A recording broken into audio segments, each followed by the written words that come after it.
Hello guys, in this video I'm going to show you how to insert a text to your picture on the Photoshop application.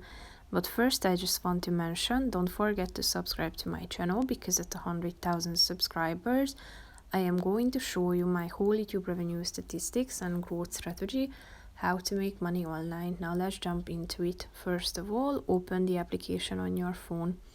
Click on the home button down below and tap on photo editor. Here you should select the picture that you want to edit.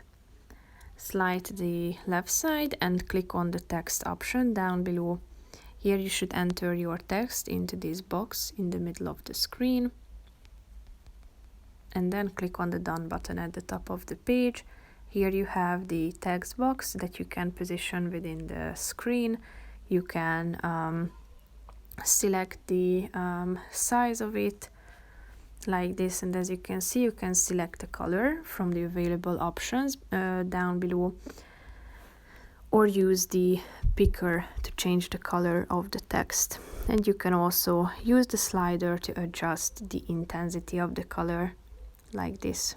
You can set the font, you can set the stroke, and you can also align the text and position it within the screen. So that's pretty much it for this video, guys. See you in the next one. Bye bye.